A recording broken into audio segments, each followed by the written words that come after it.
Welcome to Mando and Friends, presented by Verizon. My name is Mando Fresco, and today I am with a OG buddy of mine. We've hung out a few times on the carpet at events and stuff like that. It's fun to finally see you here at Hubwave on Mando and Friends. Actress, singer, multi-talented Isabela Merced. How are you, Isabela? Thank you. I'm good. I'm happy to be here. You got a nice little spot here downtown LA. I like it. It's a vibe. It smells really good in the lobby. Thank you. Like, I don't know what you sprayed or what candle you used, but I'm gonna need the name of it later. I was like, when I walked in. It's this fusion between Fabuloso and chamomile. I'm dead. It's that Fabuloso. Fabuloso, chamomile, and lavender. That's what Lavender. it was. That's what it was. I'll go back out there and see if you're right about that. I saw they had some flowers here. Are those your favorite? Those flowers? Yeah. Those flowers, I don't know if I have like a favorite, but those are definitely one of the top ones. I think that looks like lavender, right? What is that? I don't know. Kind of blind. I need glasses. I thought, yeah, well, your team brought it, and I thought it was a beautiful thing to. That's really sweet, to you guys. bring Thank you. Into the space for a vibe. Yeah, I don't know who supplied the snacks. Did you supply the snacks? That was your squad. God, We're actually amazing. You should come here more often. Actually, Damn. Hook it up with the snacks. I know. I need more snacks. Yeah, no. Speaking of favorite things, you're one of my favorites to follow on social media. Aw, nice. And Thank you. I know I said earlier, multi-talented. You, man, like if you're not on the big screen, you're putting out music. You're putting out music, working on music now. Mm-hmm. Before we go into what you have going on now on the music side, I would love to hear like when you initially wanted to work, in music, in the music industry. When you got that itch to be in entertainment. Do you remember that? It was since birth, really. I just kind of started singing. I was one of those babies that like would sleep throughout the night, wake up and start singing. And I would set my stuffed animals up in the crib, like singing to them like they were an audience. Listen, I can't recall this. I can't really remember anything before the age of 6, but this is like according to my parents.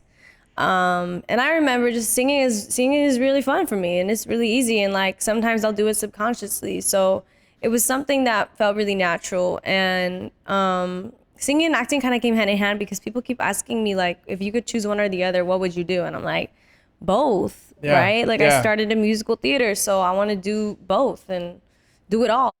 Yeah. We've had a good amount of actors and singers that have been on Mando and Friends, and I feel like that's what I hear very often is people usually tell you should pick one, right? Which is like, no, you should mind your own business. That's what you should do, right? Right. I'm sorry you can't multitask, but I can. So you started really young. You were like 10 years old when you were on Broadway. Mm-hmm. Yeah. Wow. It's just like it felt really normal when that happened, but now I'm looking back, I'm like, 10 is so young. Yeah. Like I was just working. I was working at 10. That's crazy to me. It felt fine though. It's not like my mom was like stage mommy, like you have to live my dreams and I'm living them through you. My mom doesn't care about that, but I'm surprised. Like looking back, now I'm like, wow, that's a really young age, even though I felt like I was fully capable. I mean, I wasn't 10 when I started in radio, but I was 18. 18. And I was still like, it's the youngest I was at Power 106. Nice. I mean, that's a huge the youngest in Power 106 history. And I think back too, and I'm like, man, they really let an 18-year-old on the radio like that, just like on the loose. Right, like the most chaotic age, I feel like, is 18. Like, why? That's crazy. It has some simpatía charisma or something. I don't know. They must have known. They were like, this kid's meant for this. And I hope I'm meant for this. I think I am. Of course you are. Yeah, it feels natural to me. And it doesn't feel like a job unless I'm waking up at 7 a.m. Then it's like, please. That was our squad today. Yeah. 5 a.m., right? 5 a.m. Sometimes for like set too, I gotta wake up early, and that's just not natural for me. So that's like the singer songwriter in me is like, I want to be up till 5 a.m. And then the actor in me is like, Yeah, no, I think that's I just want to be up till 5 a.m. I wish we were all like, I wish we'd all switch our circadian rhythms and become nocturnal. Yeah. I would love that. That would suit my lifestyle a little better. Yeah, this should be like, I'm a night owl. Yeah. There should be more 24-hour places. I just feel like my IQ drops in the daytime. And then suddenly when it's like 2 a.m., I'm all of a sudden awake and ready to go. And I'm like, let's talk about philosophy, you guys. Like, let's talk about life and death. And like just crazy shit that I can't, like, it just doesn't work in the daytime. Yeah. So, you being a night owl, I feel like most musicians are. Like most artists are. Definitely. I don't know what it is. Is that when you're like creating music? Is that when you're writing? Is that when you're hitting the studio? Yeah. Or like, I don't know. There's this like period right before I go to bed and I'm like kind of delirious and kind of feeling chaotic, but I could also just fall asleep al instante, al toque. And I just I start getting all these ideas because I'm in a drowsy place and it just kind of comes naturally because like inhibitions are lowered and I start thinking about, I don't know, things that have been on my mind recently. And that's when I'm like, I gotta grab my phone. I gotta write this down because I know I'll forget it in 3 minutes. Yeah. So that's kind of my favorite time to write. So speaking of music, you have this new project that you're working on now. You have a new song, Agonia. Yeah, it's fun. It's a good one. I think it's new for me to explore that side of my music, and then it's a collaboration. Really, I think I did this with my friend Guy Fex, who's a Peruvian producer, and I met him a while ago. But he really showed me this new side of what I've been trying to do, but I couldn't really capture it and its essence in LA because there's not a lot of Peruvians here. There's a lot of Mexicans, but not a lot of Peruvians. And like people like Kaifex, he just loves and admires the culture as much as I do, probably more because I mean like he's the one who showed me these poems in Quechua translated to Spanish, and then this story called La Agonía de Razuniti, and it's by this famous Peruvian author. My bad. Peruvian author. And that resonated heavily with me, and from there Agonia was born. And it's for his project called Atipanacuy, and it's in homenaje a la danza de las tijeras. And that's a huge like cultural tradition in Peru. These dancers, you should look it up when you have the time. Danza de las tijeras, it's an incredible dance with a lot of movement and like a lot of multitasking. And these dancers train from the age of 10 in order to like dance this style of dance. And the music sounds incredible. And you can, if you listen to Agonia and you listen or watch Danza de las Tijeras, you can see the similarities in the style and like that kind of noise that's in the background of Agonia throughout the whole song. You have this song as a tribute to Peru. Yeah, in many ways. Yeah, for sure. How so? Ooh, well, I mean, not only is it based off of a story by a Peruvian author, it's also based off of, well, I mean, let's start like breaking it down a little bit. All the instruments in it are Peruvian and Peruvian inspired.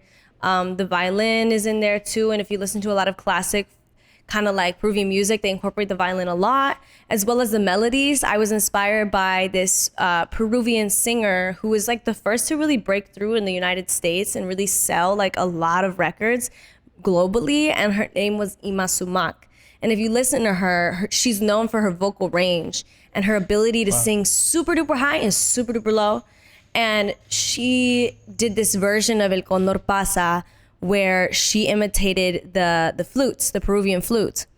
And she was singing instead of do do do do do do do do do. You guys might know the Simon and Garfunkel version, but she sung it all the way up there with the flute, and it was the most beautiful thing. And I was like, wow, I mean, why can't we imitate these kinds of sounds and distort them slightly or include them in main melodies like she does? And so because of that, I kind of incorporated those higher melodies into Agonia.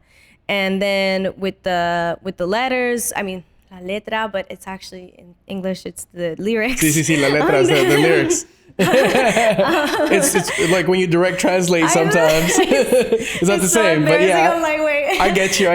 With the words, lyrics, I just simply like incorporating bilingual into everything. Like English and Spanish is my favorite thing to do. It's so different, and I've been trying to do it since 2015. And I went to this big, huge, like head of a label, big Latin label, and I showed them some of my music, and they were like, this will never work. You can't sing in English and Spanish. My is like 2015. And I was like, I think it does, but I mean, like, okay, I guess. No need to stick around with you guys, I guess. But they were so adamant that it wouldn't work. And then a year later, Despacito came out. And I'm like, and they're like, yeah, you should do this. And all of a sudden, more artists are singing bilingual. And I'm like, it really took a white guy singing in English and Spanish for y'all to listen and see that it works. Like, that's crazy. Yeah. I mean, it's not like he was the first to do it, but I feel like that was a huge movement because he did it. Yeah, and there's a lot of American artists now singing in Spanish too. Yeah. In the last couple, I mean, like Drake has sang in Spanish. Yeah, he did. The Weeknd literally sounds Canadian, like Romeo Santos. Right? Yo, I've always said that. That the Weeknd, if he sang in Spanish, and I don't know if we recorded like Hubwave News pieces where I've said the Weeknd and Romeo should like do a duet. Like those guys' falsettos are very similar, and a Canadian artist is singing bachata with a Spanish artist, and bachata being a Dominican genre. Right. So it's just like it's kind of all interconnected, and intertwined right now. But I think it's a beautiful thing.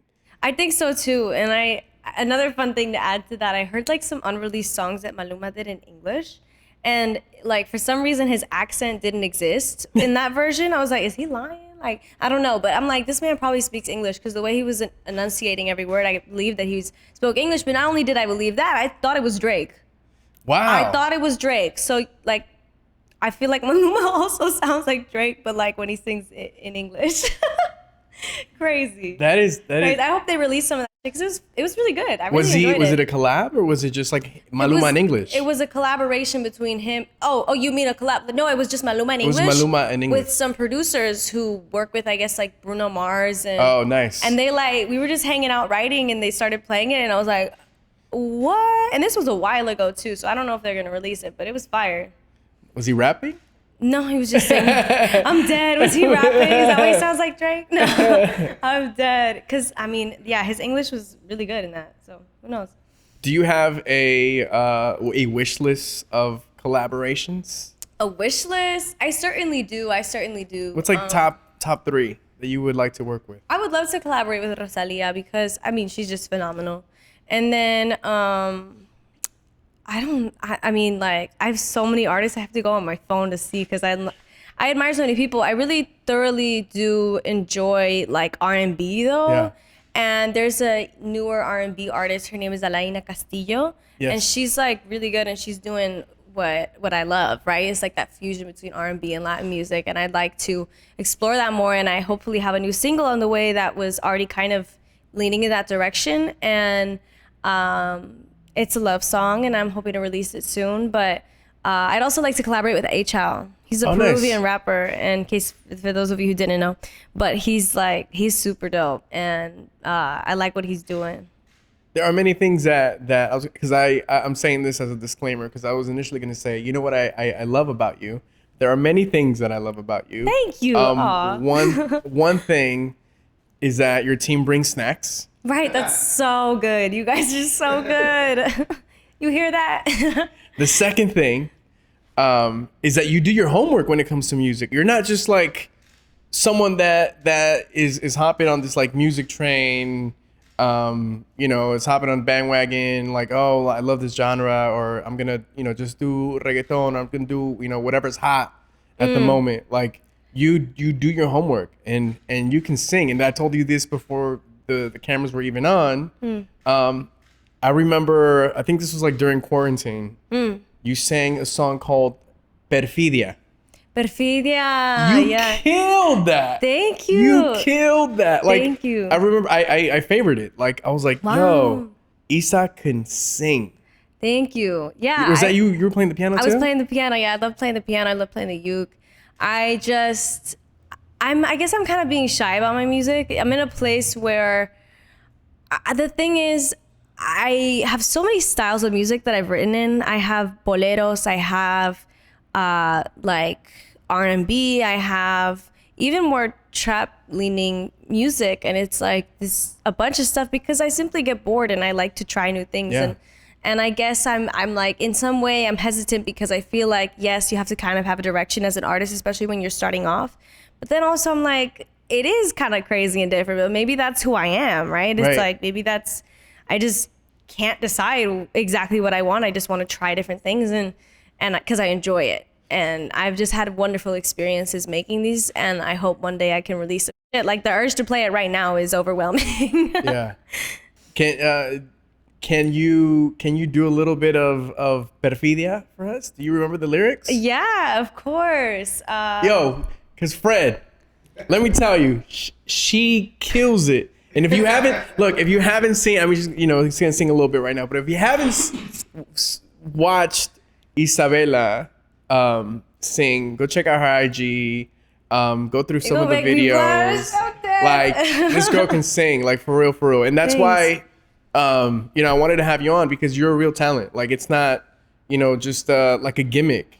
I think I agree with you, because, like, in the sense of, like, there are a lot of gimmicks out there. I feel like people do just kind of realize, like, okay, I have a platform. Let me just try to monetize and start singing and have just a bunch of people write for me, have no direction, but, like, I have a label, so let me just release music, right? So it's like, I understand, and it does get annoying, yet, I feel like real recognizes real, and, like, at the end of the day, I have friends who are artists who are so, you know what, it is frustrating though, because it's like, they're so talented. Like, my friend Maya, she's incredible. And Omar Apollo is definitely up and coming, but, like, for a while he wasn't. And I was like, damn, like, I wish people would appreciate true talent a little more, a lot more. But yeah. I hope I can be as amazingly sure of myself as an artist as they are one day, They're really talented people, and I always try to mention them because they're so dope and sick. And my friend Holden Sutton, he's got new music out too, and by the time this comes out, he'll probably have his album out. It's called Swan, and it made me cry. My friends are incredible. Wow. And it's good to be surrounded by creatives, people that, like, push you, and people that you can push yourself. Yeah, super passionate people. It's infectious. It's contagious for sure. So can you do a little bit of Perfidia for us? I'm like, what's the starting note? I don't know, but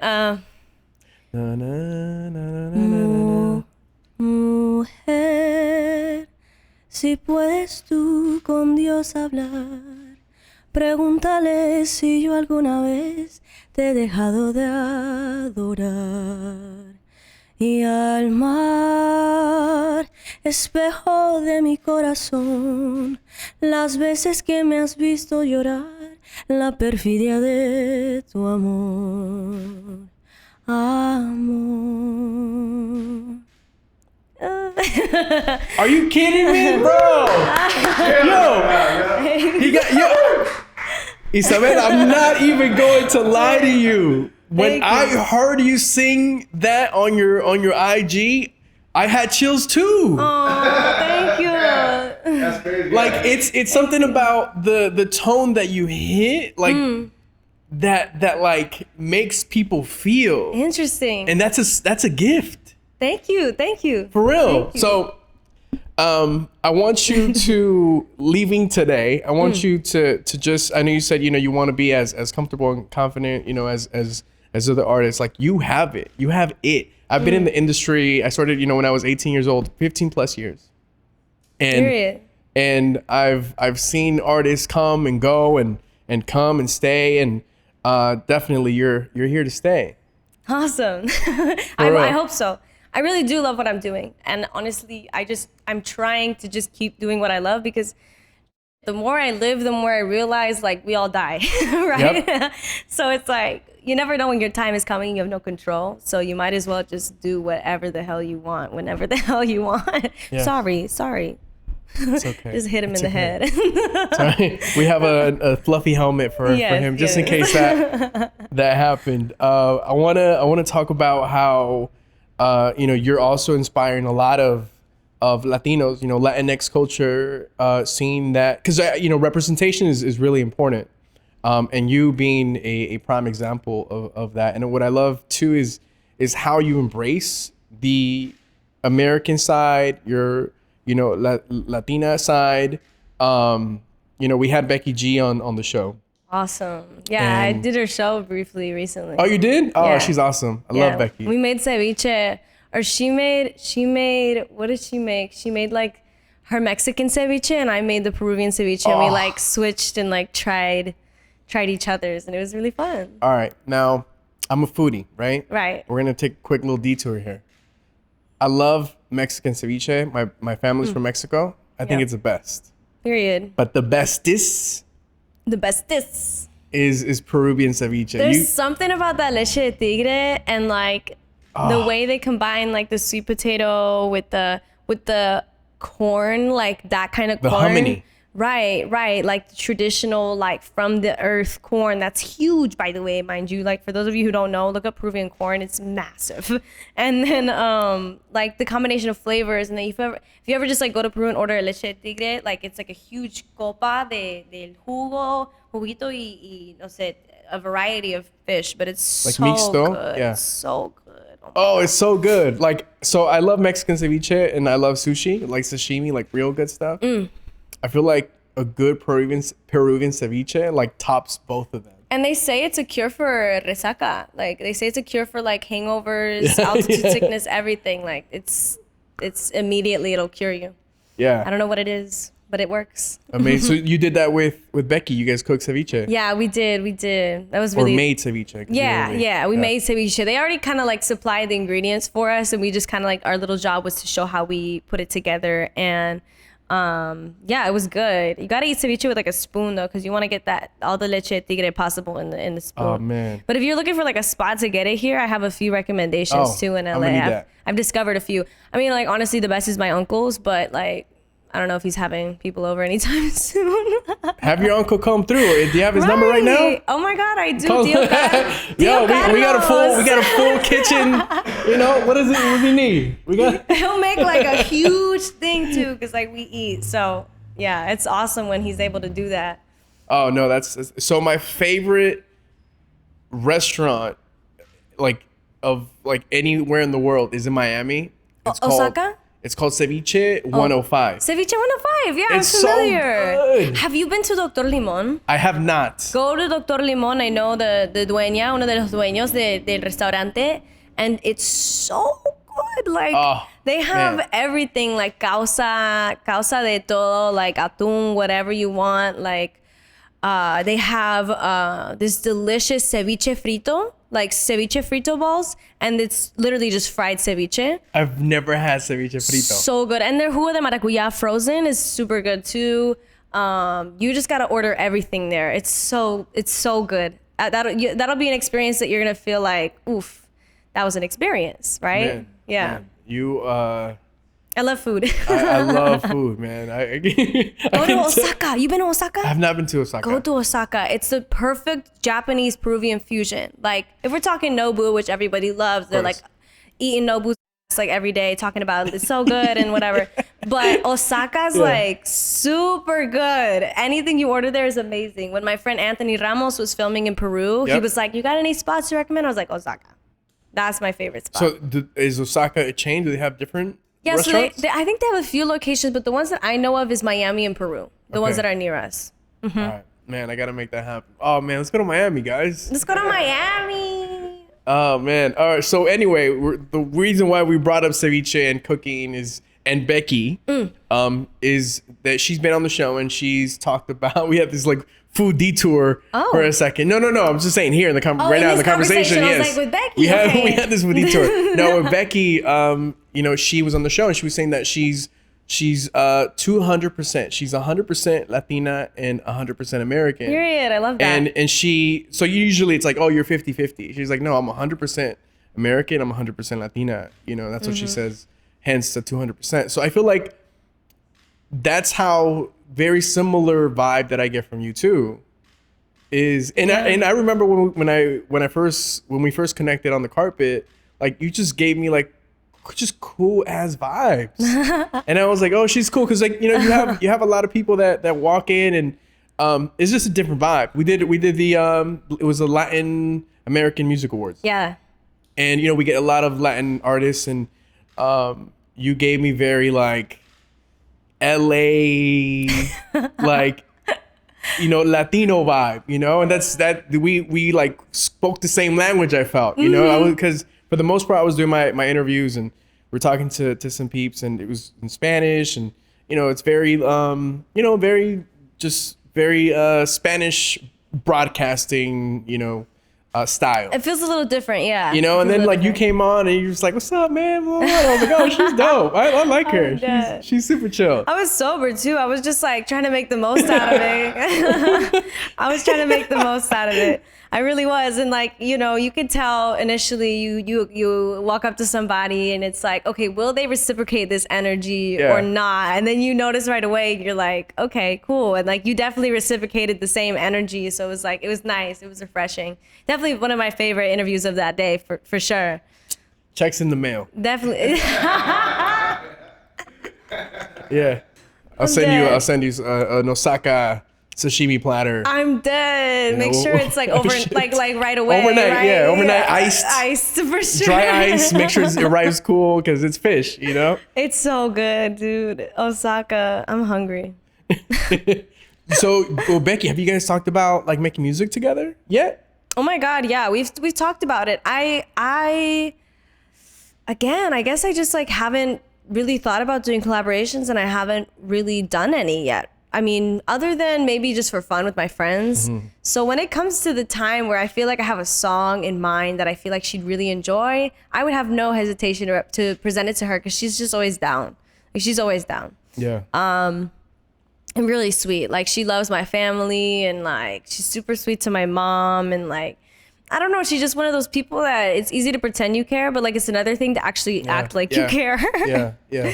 Right. I feel like there's also a lot of personalities, similarities within your personalities. I agree. Yeah, we were on the show. We were just saying, now that you've seen us in the same room, now we're not the same person. We're two separate people. Wait, do you guys get that a lot? We look alike. We do. I mean, like half of my tagged photos are Becky G, and then people tagging me. Or like, for example, there was like a time where I was going to the after party of Sicario, I think, after the movie premiered. Yeah. And I was, people wait outside and they have the pictures and I was like down, I was signing them. And as I was walking in, I saw one picture and it was like of Becky G. And I said, yeah, that's not me. And they were like, oh, and I signed it anyway. I was just like, whatever. Becky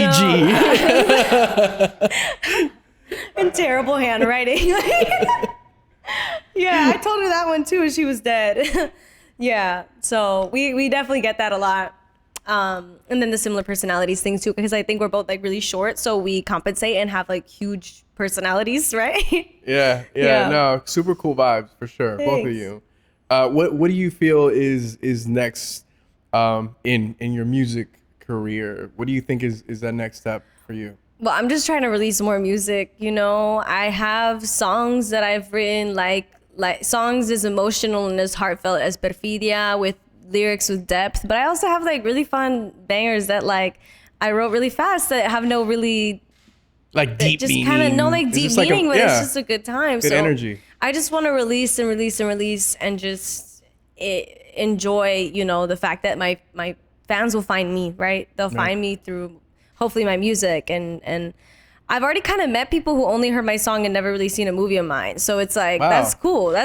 That's awesome. I like that. Yeah. The emotional side, do you feel like it's easy or it's tough for you to write those like deep songs? I feel like it's easier to write deeper songs than it is to write like what we consider pop lyrics nowadays.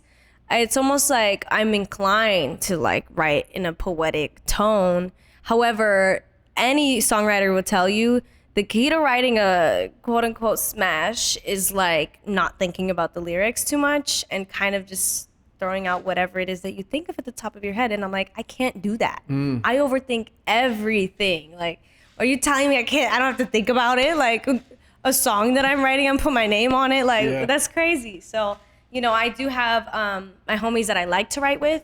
Ale Alberti, for example, she's amazing. Like, she gets me. I've gone into many sessions and let's say I invited a writer that I admire or something and they just take over the session. And I'm like, I invited you. Why you talking over me?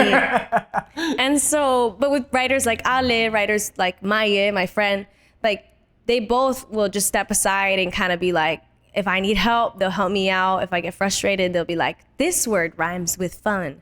And I'll be like, you're right, let me add that into it. But they're not ever trying to step on my toes. And they themselves are amazing artists as they are like individually. So it's like, I like those collaborations because when you start writing by yourself and keep writing by yourself, there's a tendency that all your songs sound the same. It's like almost like there's an inability to like try something new because you know what you like. You know the certain melodies, and all of a sudden you're hearing a new song by the same artist, and it's like it sounds like the same song. Why your bridge sound like your pre-chorus in the other song? And it's like I don't ever want to get to that point. So I'm open to like working with other people and collaborating like that. I think it's nice. Nice. You don't want a Lil Jon it. Lil Jon it, yeah. It's like dun dun dun dun, and then it's like dun dun dun dun dun dun dun. It's like, yeah, bro, you did the exact same thing. All the songs sound the same, but Lil Jon songs are bangers. Right? Though. If it ain't broke, don't fix it. Like, I think that's iconic. I just personally, for me, I just want everything. I get bored, right? I get bored of the same thing, doing the same thing. So for sure. Yeah, that's kind of my goal with that. I love that. Shout out to Lil Jon though. Shout out Lil Jon. You know, I was listening to. What is it? Period. To the window, to the wall. So it's like I just found it. You know, like when you're piece of art right there. Right, like sure. 369. Damn, she fine. One more time. Get low. Pure poetry. Right, and that you know how long it probably took him to write it? Like 2 minutes. He's probably like, yeah, to the window, to the wall, and then let me be till the sweat dripped down my. like you don't. I don't think he sat there for days thinking about that. That's what I'm saying. All the smashes, you don't think about it. But what if it took him like months? Right? That would be amazing. Man, what does my sweat drip down? I don't know. I have this writer's block, man, and then it finally came to him. Right, and I was also thinking about Fergie. Like, her bars are crazy because she's like, you so 2000 late. I'm so 2008. I'm like, period. There's so much depth to that, but you know she just said it. Yeah. Crazy. Yeah. Crazy. So you're saying those sometimes are a little more difficult, challenging, for sure. Like I just in everyday life, I think about things before I speak, and I think about things when I'm not speaking. Yeah. So it's like, how am I just going to speak? you know? Yeah. So, you know, a little liquid courage sometimes helps. When it comes to your music, reflecting your true life, talking about emotions, do you feel like you have to take care of your mental health as you're writing this music, or is writing music part of taking care of your mental health? Exactly. I think writing music is part of taking care of your mental health, for sure. I mean, when it does happen for me, like when I do get that stroke of inspiration somehow, like it's almost as though you start with one idea and then all of a sudden it's like I have to keep like writing these down because the thoughts are coming over me, and it's something you can't really control or stop. So in those instances, yes, it is like it comes to you in the moment, and I don't overthink it, but still it's like about stuff that's not really like to the window, to the wall. Like it's definitely depressing. And maybe that's the kind of artist I am, but I also like to be able to just, to write fun songs, because that's what I like to listen to. How do you take care of your mental health? How do I take care of my mental health? I guess I go to therapy, right? Like same. I have hella anxiety, and that's really fun, but I think I was in denial of it. I was kind of like under the impression that anxiety is this thing that, I don't know. I think like in the Latin community, we don't really talk a lot about mental health, and it's like your parents are like, no, you're fine. Like you don't need to take medicine, like, and you're living like undiagnosed and like just messing up your life and the people around you. And it's really scary. And like, I think it's important to address that, go to therapy. I think therapy would save a lot of people's lives. A lot of your parents too. A lot of the parents out there, they haven't had therapy their whole lives. And I feel like just one session would be phenomenal and life-changing. But I love therapy. I mean, I studied psychology for like 2 years in school, and then I just kind of acting took off, and so I didn't really have time, but I would love to get back into it because it fascinated the hell out of me. So that's beautiful. Thank you for sharing that with us too. Yeah. I started doing therapy during quarantine. I was always like a mental health advocate, but like I didn't really start doing it until like we were trapped in our homes, you know. And I said, you know what, I'm gonna do it, and it's definitely one of the best things that I've ever done. And now, speaking about our parents, my mom is wanting to do therapy. She's interested now, and like. I feel like in my immediate family, there's no one that would benefit more. Maybe my father too, but than my mom. And it's beautiful to see that, she's open to it. And now my sister started doing therapy, and it's a great thing. Your whole family is just getting into it. That's awesome. Yeah, it's definitely. I think it's life changing. It's changing, and it's as simple as like talking about it or just telling your friends, like, therapy's really great. It's been changing my life. Like, if you're going through something, you should get a therapist. You should consider that. Like, I'll even like be in the middle of a conversation with somebody and I'm arguing. Let's say we're arguing, right? And at some point I'm like, wait, we're arguing about things that are kind of like a result of our past traumas and fears. And we're reacting to it in kind of like a defensive way because it's triggering something. Let's just talk to our therapist and then come back to this. Like, this is gonna be unproductive if we can't see the bigger picture. And I've done that countless times with my mom, with my girlfriend, like with my friends. Like, it's just, it's a good thing to be able to realize, like, I don't know, like sometimes you don't know. And a lot of people that refuse therapy or get mad at me when I say that they should have therapy, it's like, they almost have this mentality that like, I've been alone this whole time and I've been fine. So I'm gonna keep being alone and I'll be okay. I've always had my back. Me has always had my back. And I'm like, but you don't have to. Like, that's a whole lot of weight to put on yourself. So I don't know. Like, I think therapy is fantastic. I really do. Yeah, and it's something I've been thinking about. And then I'm so close to my therapist at this point. I'm talking about philosophy with her. Like, that's awesome. It's like we kind of go off topic a lot, but it still helps me because I have these like thought spirals that I can't really like control that just kind of go everywhere. And suddenly I'm in a daze and my friends catch me like just staring and they're like, what are you doing? I'm like, I'm thinking about like death. And they're like, whoa.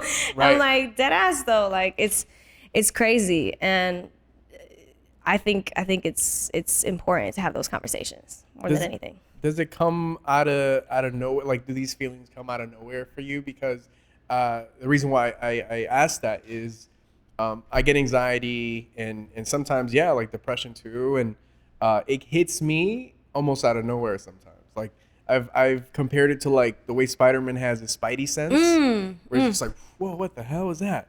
And I mean, I talk about, I've learned that a lot of it is burnout. Like what happens with me is burnout. Like I get so tired that my body's just like reacting to it being tired and like mentally and physically tired. Yeah. Oof. I think it's a combination of things. I think people take sleep for granted. I think sleep is like the main contributor to my anxiety, or lack of sleep, I mean, is the main contributor to my anxiety. Also sleeping habits, it doesn't matter if you get a lot of sleep. If your circadian rhythm's off, that's going to mess you up. And that's something I need to work on as well. And I'm trying.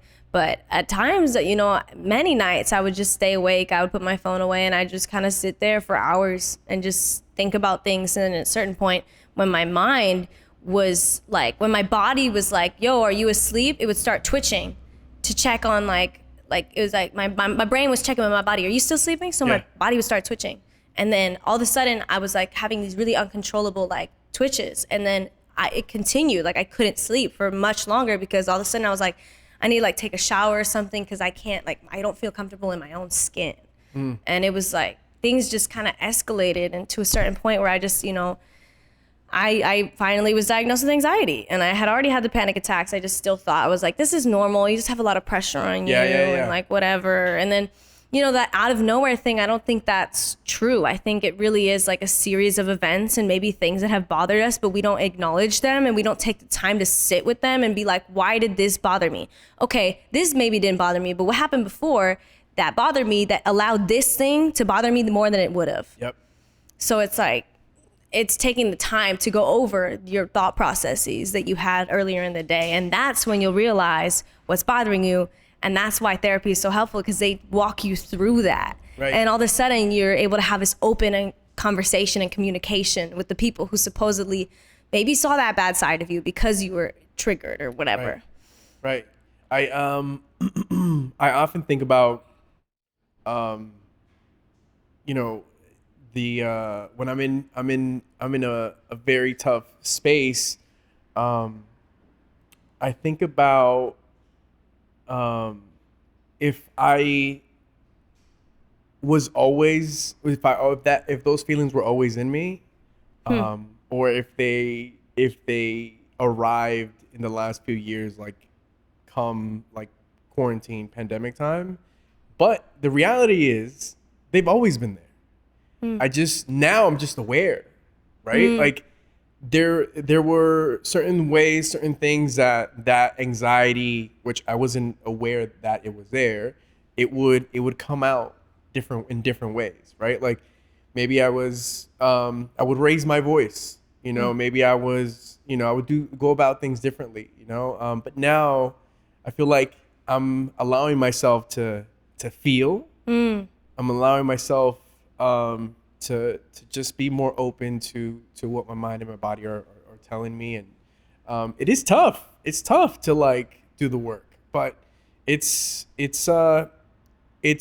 all in the reason to become a better person and a better you. Right. Like I guess recently I heard, you know, life just gets harder and harder. And I was like, interesting. Like, that sucks. And then I kind of like what I normally do when I hear something that kind of affects me in a certain way, I think about it for nonstop until I found what I call a solution. And I figured out, you know, the people who are saying life sucks maybe didn't learn or weren't handed the tools to deal with how shitty life can get. Let's say you were coddled your whole life. You didn't really live a difficult life. Maybe you don't know how to do your laundry. Maybe you don't know how to do the dishes because your mommy always did them for you, or maybe your maids did them for you, right? So then you're put in a situation where, you know, you have these regular things that people who I guess like have been taught those things have to deal with and had to deal with, and you're thrown into this situation where you have to do your laundry, you have to do whatever, and you have to work, and you have to go to college. All of a sudden that feels huge. Right. So for me, life gets harder is just a phrase said from a different perspective. So you just have to understand, if I can attack this problem head on and go through it, I will have the tools to deal with this BS later in life. And it's not gonna be harder, it's gonna be easier. So I don't think life gets harder. I think we just get better at dealing with things and the tools. We get better at gathering tools and adding tools to our toolbox that we have. And then suddenly it's easy. Yeah, like Bob the Builder style. Right, Bob the Builder. Like Bob the Builder is a great example. Great show. Can we fix it? Yes, we can. You know? No, thank you for sharing that with me. You know, I like to talk about that on the show because, you know, a lot of our guests that we have, you know, are very successful, very talented, and often, you know, people see a public figure and think, man, what worries do they have? They're rich and they're famous and they're this and they're that. Right. But the reality is like, yo, we're all human at the end of the day. Yeah, I will say like if you think any celebrity is more special than you are, you're absolutely wrong. You're absolutely wrong. We're just handed different cards in life, maybe. I don't know. But I'm telling you right now, they're just people, and they're just regular. I promise you, if you hold them to a certain standard, you'll be disappointed, because we're just people. Yeah, I love that. You know, we talk about celebrities. Obviously, you're around a lot. Being in acting, being in, you know, your craft, also multi-talented over here. You know, being on the screen and having these big films that you've been a part of. I watched Dora, Nice. which was awesome. That's funny. I watched Dora in the theater, bro. Oh my god! Yeah. Wow. I guess me too, but that was the premiere. And you killed that. You killed that. I mean, all the Thanks. films that you've done. Thanks. Is there a film that you feel is a little more special than others for you? Yeah, Instant Family was a great experience for me. And I think, I saw the direct result of the change and impact it had on people's lives. Like, I got several messages through my mom, from her friends, and like from people I knew who were like, this movie inspired me to adopt, and we're adopting. And then they'll send updates because it's been years now, and they'll say, however many years together, thanks to this movie that you were a part of. So it's crazy seeing a direct change like that from a project that you did that lasted 2-3 months that you happened to book by chance. So it's just amazing. And I had a great experience because of the cast, because of the director, Sean Anders. That's his story pretty much, with his wife and his kids. And I think, the best art comes from making it for yourself, right? So Sean definitely did that for himself, and then ended up changing people's lives in the process, because there's nothing truer than your own experience. So I think it was a beautiful, beautiful project. And there's a project that I'm doing right now. I'm shooting it in April, mid-April. I'm going to go to Cincinnati, Ohio, and shoot this movie. It's called Turtles All the Way Down, based on the book by John Green. And that's a huge, conversation starter on mental health and mental health awareness. And I've seen quite a few adolescent films, right, made for teens recently that have to do with mental health. And I think this one is very real because, again, it's John Green's experience with his anxiety and OCD and his thought spirals. And the reason it's called Turtles All the Way Down is because it's based on I guess this story of this philosopher, this scientific philosopher, who was speaking of the universe and how we were all created, and the gravitational pull of everything being brought together, and how it's infinite. And then he's giving this lecture, and all of a sudden, at the middle of the lecture, this lady stands up and she's like, "Excuse me, professor, but you're wrong. The world was not created by the Big Bang. And he's like, okay, sure. Then how was it created? Where are we? What are we? She's like, the world is on the back of a giant turtle. And he's like, okay, and then what's under that? And she's like, another turtle. And he's like, okay, then what's under that? She's like, another turtle. And then there's another turtle. It's turtles all the way down. And It's crazy to me because it not only speaks of our experiences and how if you were to say something and I disagreed, I would be right. Right? In my mind, I'm right. And in my world, in my universe that I created, I'm right. So it's and then it also attributes to the character's thought spirals. She just keeps going down, down, down, down, down, down, down until it just continues and it never ends, just like the universe. So it's gonna be one of those hard-hitting, emotional, take a minute to look at yourself in the mirror afterwards type of movies. Yeah. And is that going to release 2022 or? No, I'm actually about to go film it. Oh, you can read the book if you'd like. The book is crazy. It's phenomenal. I'm gonna wait for the movie. You're gonna wait for the movie? Yeah. I'm not big on books. Me neither. Yeah. No, but that sounds like a good one. It hits. Yeah. And there, what we've had guests on that shoot me text messages with yo man, I know we talked about this. Check out this book. Check out that book. So I'm not a big reader, but I am a big audiobook fan. Love that. I love audiobooks too. I love podcasts. So yeah, podcasts, Mando Friends being one of your favorites, right? I knew it. I'm gonna be adding it. For sure. You know what? I read you right here. Speaking of films, you're doing Father of the Bride. It's like a remake. Yeah, that's dope. I just watched it actually for the first time, and that was cool. I think it really captures that nostalgic, yet it came out this year, yet you cry, and it's a funny experience, and it's all fluid, and I think it's going to translate really well to audiences. And the testing for audiences has gone amazing. And then I got to work with Gloria Stefan and Andy Garcia, and Gloria's amazing. She's genuinely a great person. Legends. Right.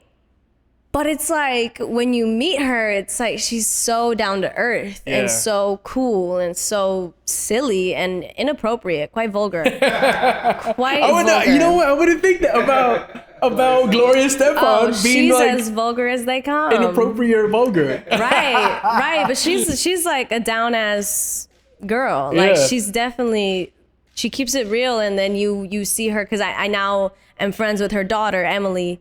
Yeah. And you see her as a mother, and then you're like, damn, like, I'm kind of, damn, adopt me, please. Like, Emilio, too, he's like a teddy bear. He reminds me of like a koala.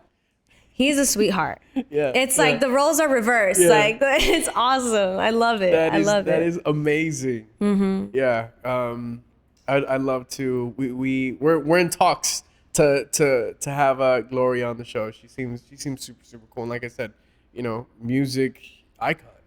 Right. Right. I mean, like one of the first to do it. One of the first Latinas to do it. Yeah. Definitely. Miami Sound Machine. Yeah, man.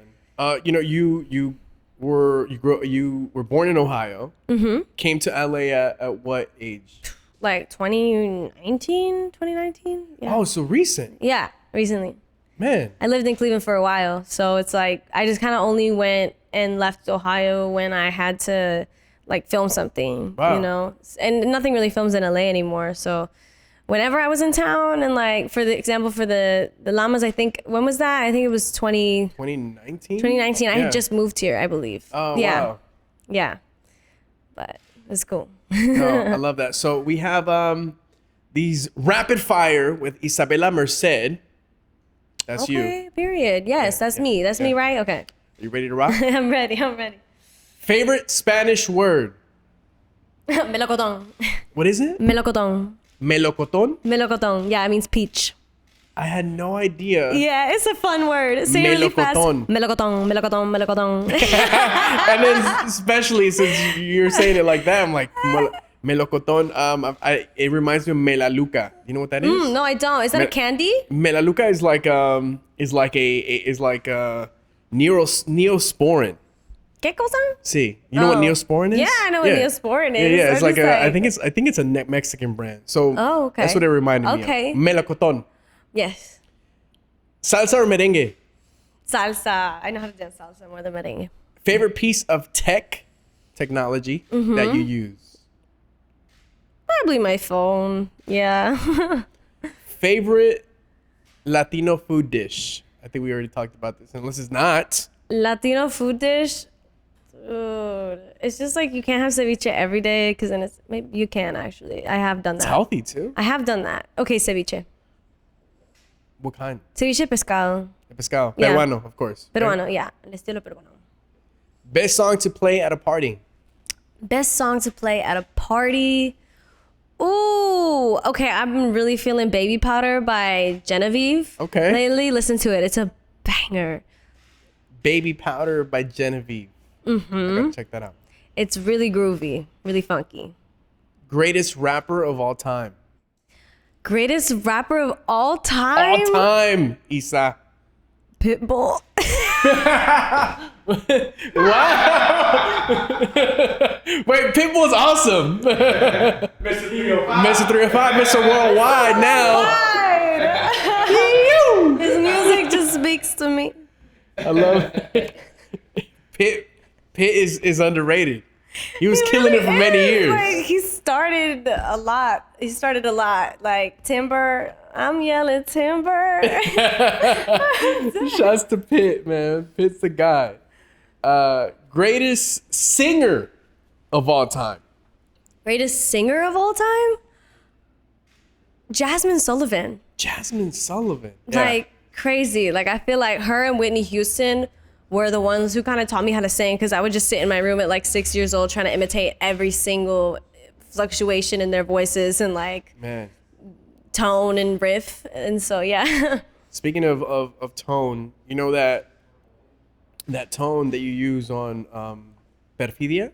Perfidia, yeah. That tone that you use, man. Have you done that on any other song that you've recorded? Yeah, there's a song that I have. It's called Lo Que No Hicimos, and it's bolero, like it's bolero inspired, and it's like, it's super classic kind of, like I could sing a little bit of it. Ah, si tú quieres, si yo quiero y lo sentimos, parecemos par de idiotas confundidos. Imagínalo, si intentamos de una vez lo que no hicimos. Man, can we clap it up? That is amazing, man. Come on. I love that. I would give you a standing ovation, but then the camera would lose me. And this would just... Yeah, but just pretend I just did that. Thank you. Lastly, what's a nickname of yours that no one really knows about? When I'm like with my girlfriend and like if a sassy side of me comes out, she calls me Isabela. Isabela, yes. And then Yolanda's like when I'm drinking legally in Peru. And when I'm drinking legally in Peru, side of me comes out. Her name is Yolanda. Yolanda like is not afraid of anything. Yeah, Yolanda also doesn't get hurt. Like I've fallen a lot and like not a bruise, not a scratch, not anything. She's made of I don't know. Diamond. Like, yeah, it's crazy. It's crazy. Yolanda also dances a lot. I don't know her, honestly. I don't know her. And Yolanda's your middle name. Yes. Yeah. Isabela. Isabela. Yeah. Thank you so much for coming to Mando and Friends. We appreciate you so much. Your good vibes and you know, since day one. And I know that your aura, your star, your brand, your person is just gonna continue to grow. Appreciate it. And shine bright. I can't wait to update with you and like, have a little reunion every year or so. It'd be great. This is your home. Thank you. Hubwave is your home, and if we move to a bigger space, and that's gonna be your home. Awesome. Period. Right? Just continued growth. Thank you. An abundance of amazing things. No, thank you so much. Awesome. Isabela Merced, thank you so much. And thank you so much for watching Mando and Friends presented by Verizon.